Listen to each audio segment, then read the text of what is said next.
Masih bersama saya, Saudara Aiman Wicaksono. Saya berbincang dengan Menteri Agama Jenderal TNI Purnawirawan Fahru Rozi. Pak Menteri, tentu hilafiyah atau perbedaan itu hal yang biasa dalam menjalankan ibadah beragama. Tapi karena ini, hari ini kita menyaksikan, hari ini kita merasakan kondisi yang luar biasa, yang tidak biasa, yakni sebuah kondisi wabah yang mengancam jiwa. Jika nanti kemudian ada perbedaan di antara umat Islam terkait dengan pelaksanaan yang selama berpuluh-puluh tahun selalu ada tradisi yang kemudian katakanlah misalnya halal bihalal atau kemudian ibadah-ibadah yang lain seperti tarawih berjamaah di masjid, kemudian sholat id, lalu kemudian masih tetap ada ibadah-ibadah berjamaah atau bersama-sama seperti itu. Adakah tim dari Kementerian Agama yang akan turun ke lapangan untuk memberikan informasi yang persuasif?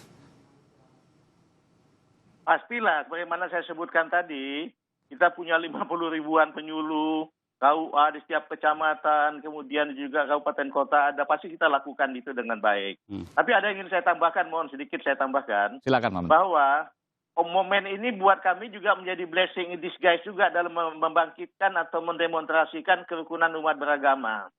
Kita tahu pasien kita semua tidak peduli pasien itu agamanya apa, dokter itu agamanya apa, perawatnya agamanya apa, sponsornya agamanya apa. Kita semua kompak bekerja sama kalau istilah Pak Jokowi, gotong royong untuk bisa menyelamatkan bangsa ini. Dan itu sebuah hal yang luar biasa menurut saya. Ini blessing in disguise yang bisa kita tunjukkan, dan mudah-mudahan dengan ada kasus ini kita menjadi lebih kokoh kerukunan umat beragama kita. Oke. Satu hal lagi ingin saya tambahkan, mohon maaf. Silakan Pak Menteri. Saya sarankan pesantren kilat itu juga tetap jangan dihapuskan, tetap ada. Oke. Tapi kita coba menatanya melalui media elektronika lah. Bagaimana yang kita coba lah dengan ada ini mungkin blessing in disguise, sehingga ke depan masalah pesantren kilat ini tidak selalu dengan cara mengumpulkan anak-anak. Tapi bisa kita lakukan dengan menggunakan media elektronik gitu. Jadi kalau seandainya sekolah bisa di rumah, maka pesantren kilat dari rumah juga, kurang lebih seperti itu Pak Menteri? Kita akan coba itu, saya kira akan kita dorong. Oke. Pak Menteri, tentu ini kita bicara soal pembatasan yang lebih ketat, pembatasan sosial berskala besar yang kemudian punya konsekuensi hukum. Apakah juga ada konsekuensi hukum terkait pelanggaran-pelanggaran dari surat edaran Menteri Agama? Kalau surat edaran pasti konsekuensinya nggak ada, kecuali di jajaran Kementerian Agama. Kalau di jajaran Kementerian Agama ada yang tidak taat, ya pasti akan kita tindak. Ada aturannya, kan sudah dalam aturan pegawai negeri sipil, pasti akan kita ambilkan langkah-langkah tindakan. Tapi kalau kemudian untuk masyarakat umum, tentu saja bukan kewajiban kita atau bukan domain kami untuk melakukan penegakan hukum. Oke. Termasuk soal tradisi juga mudik misalnya Pak Menteri, tentu ini kan beriringan dengan ibadah Ramadan yang kemudian pada akhir bulan Ramadan itu akan diikuti oleh tradisi mudik. Adakah kemudian pesan yang ingin disampaikan oleh Menteri Agama terkait dengan ini bukan bagian dari ibadah tapi tradisi yang selalu dilakukan pada saat bulan Ramadan? Sudah saya sampaikan beberapa kali, malah juga kemarin juga, sebelumnya juga kemarin dulu juga. Saya angkat tagline yang bunyinya begini, Anda sayang keluarga di rumah, sayang orang tua dan saudara-saudara di kampung, jangan mudik. Nah, itu tagline-nya. Kenapa? Kalau Anda mudik, berarti Anda membawa penyakit ke kampung, bisa menulari orang tua dan saudara-saudara. Dan juga kemudian pada saat Anda mudik, saya katakan, berarti Anda dianggap di sana menjadi orang dalam pemantauan. Dan Anda dikenakan selama 2 minggu untuk diisolasi begitu. Oke. Jadi menyusahkan semua orang. Jadi saya katakan tagline-nya, Anda sayang keluarga Anda di rumah, sayang orang tua dan saudara-saudara di kampung, jangan mudik begitu. Oke.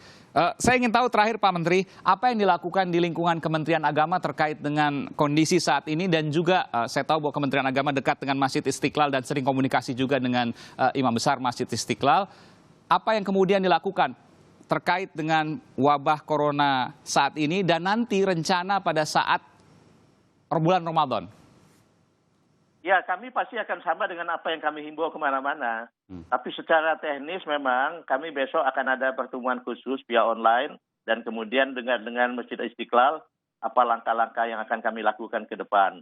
Memang ada beberapa masukan yang mengatakan masukan ini, tapi belum kami bahas. Silakan Pak Menteri. Bahwa di sekitar masjid itu banyak kaum duafa yang butuh makanan untuk buka puasa. Aha. Apakah boleh dengan nasi kotak, kemudian mereka datang ngambil, kemudian dia pergi. Itu belum selesai kami bahas dan besok akan kami tuntaskan begitu. Betul, betul. Apa risikonya begitu. Ya. Ya.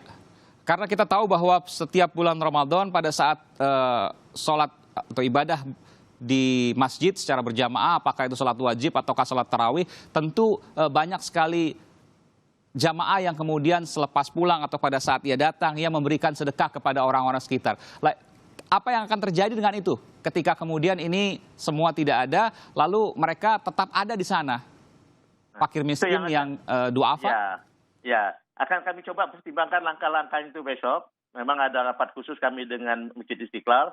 Mudah-mudahan akan kita hasilkan sesuatu yang signifikan yang bisa memecahkan persoalan, tetapi tidak melanggar masalah protokol kesehatan yang telah kita tetapkan bersama.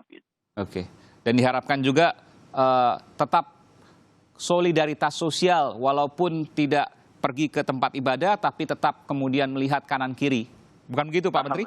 Betul, harus kita tekankan bersama. Terima kasih, Pak Mas. Baik, terima kasih Pak Menteri Agama, Pak Fahrul Razi, telah memberikan informasi di program Sapa Indonesia Malam. Semoga apa yang menjadi imbauan lewat surat edaran untuk kebaikan bersama, memelihara jiwa, bisa dilaksanakan dengan sebaik-baiknya. Mudah-mudahan bisa menekan dari angka penularan dan juga menekan jumlah kematian akibat corona ini. Terima kasih Jenderal TNI Purnawirawan Fahrul Razi, Menteri Agama Republik Indonesia, telah memberikan informasi di Sapa Indonesia Malam.